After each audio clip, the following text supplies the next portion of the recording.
Congress party single agenda Rahul గాంధీని ప్రధానమంత్రి చేయాలి.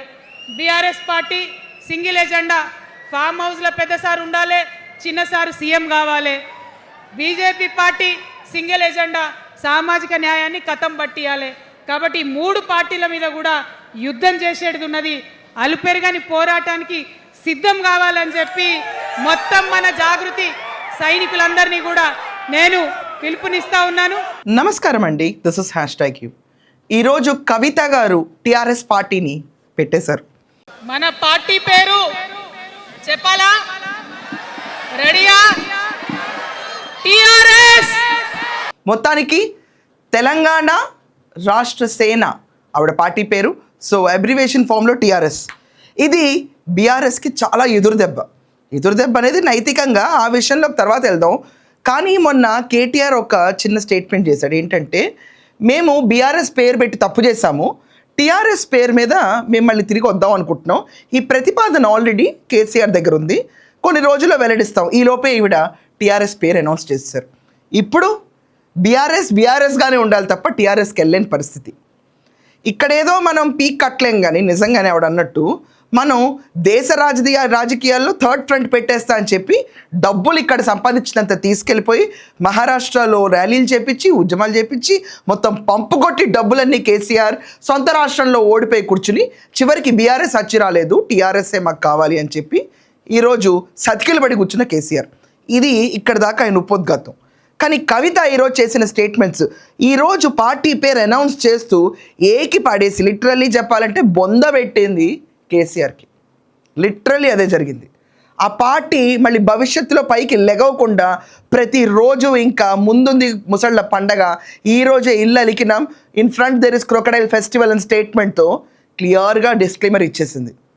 అటాక్ చేయటమే దాంట్లో తీసుకొచ్చి కేటీఆర్ని ఒక చిన్న ట్రివియల్ ఇష్యూలో అవతల పడేసి, కేటీఆర్ మాట్లాడితే ఏముంది I can understand, but KCR మాట్లాడకూడదు అని కేటీఆర్ని లిటరల్లీ హల్వాలోంచి ఎంట్రుకొని తీసి పక్కన పడేసినట్టు పడేసింది. పట్టించుకోలేదు. అతను ఒకప్పుడు మంత్రి, ఇప్పుడు వర్కింగ్ ప్రెసిడెంట్ అయినా కూడా కల్వకుంట్ల జూనియర్కి మాత్రం ఎక్కడ స్థానం లేదు. తీసి ఇలా పక్కన పడేసింది తన స్పీచ్లో. ఈరోజు మెయిన్ టార్గెట్ ఆవిడ పార్టీ పేరు అనౌన్స్మెంట్. అడిగింది ఆవిడ అందరినీ చెప్పనా అని. ఎడిటర్ ఇక్కడ వేయండి ఒకసారి ఆవిడ ఎలా అనౌన్స్ చేసిందో. మన పార్టీ పేరు చెప్పాలా? రెడీయా? టిఆర్ఎస్.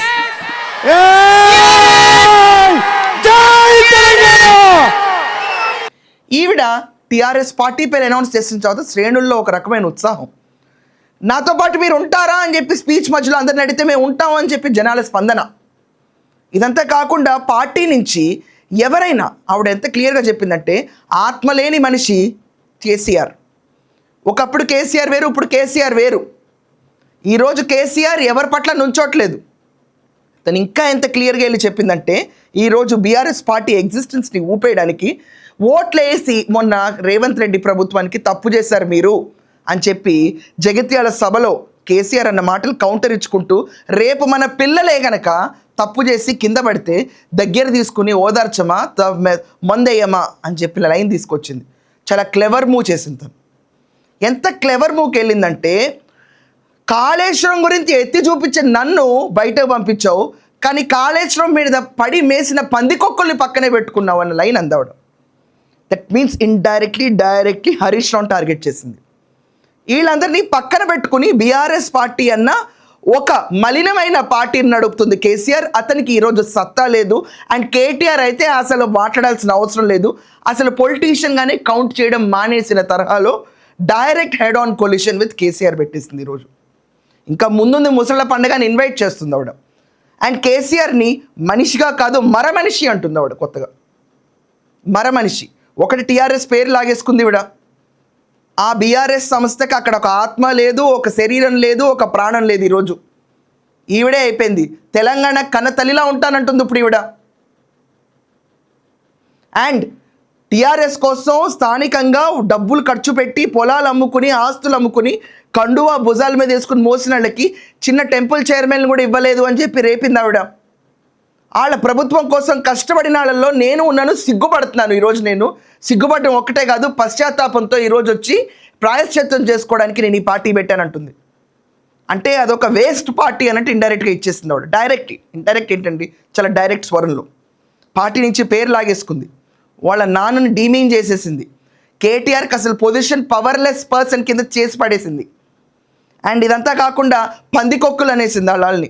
అండ్ టీఆర్ఎస్కి శ్రమించిన ప్రతి ఒక్క కార్మికుడు తనలానే తను కూడా ఇంట్లో పిల్లల్ని భర్తని వదిలేసి పార్టీ కోసం ఎలా శ్రమించిందో తనలాగే ఎంతోమంది కార్యకర్తలు శ్రమిస్తే వాళ్ళందరినీ పక్కకు తోసి మేస్నాళ్ళందరినీ తీసుకుని వాళ్ళ పక్కన కూర్చి వాళ్ళందరూ లోకల్గా జులుం సాధిస్తుంటే చూస్తా కూర్చున్న మనిషి కేసీఆర్ అని ఈరోజు ఈ ఎంకరేజ్మెంట్ టు లోకల్ క్యాడర్ ఆవిడ ఎక్కువ చేసేసింది.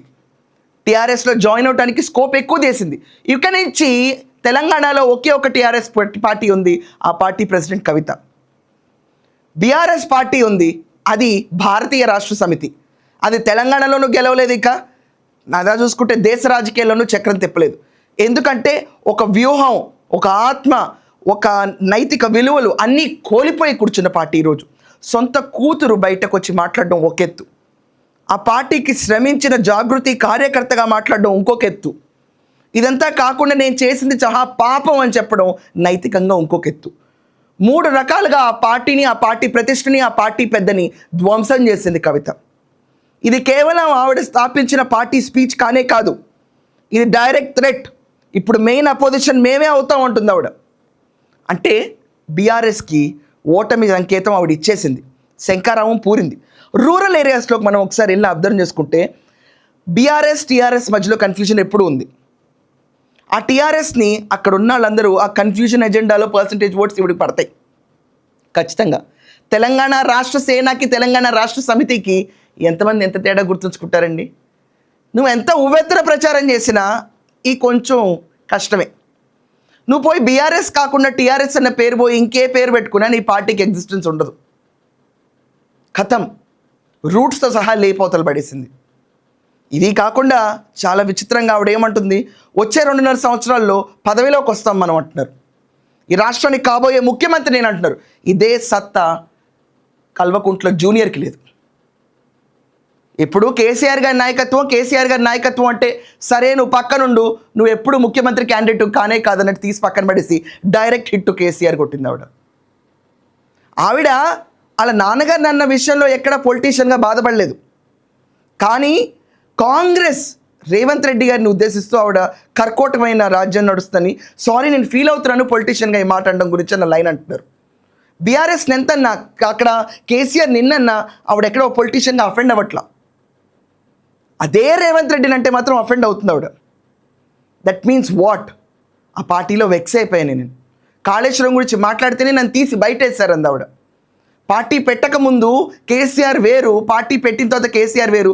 ఇది వరకు కేసీఆర్ చిన్న రైతు ప్రాబ్లం ఉంటే వచ్చేటోడు, ఇప్పుడు ఎక్కడున్నావు కేసీఆర్, 10 ఏళ్ల పాటు ఏం చేస్తున్నావు కేసీఆర్ అని చెప్పి డైరెక్ట్ స్పీచెస్లో 3/4 స్పీచ్ వాళ్ళ తెలంగాణ జాతి పిత అవనండి, లేకపోతే వాళ్ళ ఫాదర్ బాపు అవనండి, లేకపోతే ఆవిడ పనిచేసిన ఎక్స్ పార్టీ హెడ్ అవనండి, మొత్తానికి ఏకేకి పడేసి వాళ్ళ పార్టీ లెగవలేని సిచ్యువేషన్కి వచ్చింది.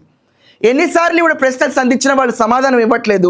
ఇక నుంచి సంధించిన ప్రశ్నలకు సమాధానం ఇవ్వకపోతే తీరు వేరుగా ఉంటుందని కూడా వార్నింగ్ ఇచ్చింది ఆవిడ. నిజంగానే ఇంతకాలం ఆవిడ ఏం మాట్లాడినా ఎవరు స్పందించలా, ఎక్కడా పట్టుకోలే. అండ్ దానికి సరిపడా బీఆర్ఎస్లో ట్రోల్స్ కూడా స్టార్ట్ చేస్తారు ఇవిడ పైన, విపరీతమైన ట్రోల్స్. ఈరోజు వచ్చో ఏం పీకుతో ఇలాంటి చాలా చాలా ట్రోల్స్ మొదలైపోయినాయి. మా పార్టీ పేరు ఒకటి పెట్టుకుంటే నువ్వు సాధించింది ఏంటి అన్న మాటలు కూడా మాట్లాడేస్తున్నారు. So political war in the family has begun. అది ఎప్పుడో స్టార్ట్ అయింది అనుకోండి, అఫీషియల్ వార్ స్టార్ట్ అయింది. It is war between TRS and BRS. వినటానికి చాలా మజాగా ఉంది. తెలంగాణలో ఎవరు శుద్ధపూసలో ఎవరు శుద్ధపూసలు కాదో 2029 ఎన్నికలు డిసైడ్ చేస్తాయి. అప్పటిదాకా ప్రతిరోజు ఒక నాటక ప్రవేశం ఉంటుంది, ప్రతిరోజు వాళ్ళ స్క్రిప్టెడ్ డ్రామాస్ చెప్పి వెళ్తూనే ఉంటారు. రాజకీయవేత్తలు అనేవాళ్ళే చెప్పిన మాట చేయరు అన్న ఒక అభూత కల్పన. వీళ్ళు చెప్పే స్క్రిప్ట్స్ ఏ ఉంటాయో ఇంకా గడిచే 2.5 సంవత్సరాలు చూస్తూ ఉండటమే మన పని. ఎంతవరకు తండ్రిని ఎదిరిస్తుంది, ఎంతవరకు ఆ పార్టీని భూస్థాపితం చేస్తుంది అనేది కాలం డిసైడ్ చేయాలి. కానీ మీరందరూ ఏమనుకుంటారు? Will she certainly kill of that party or ఈ పార్టీయే చనిపోతుందా? మీ ఒపీనియన్స్ ఏంటో కమెంట్స్లో రాయండి. That's all for now. Thank you.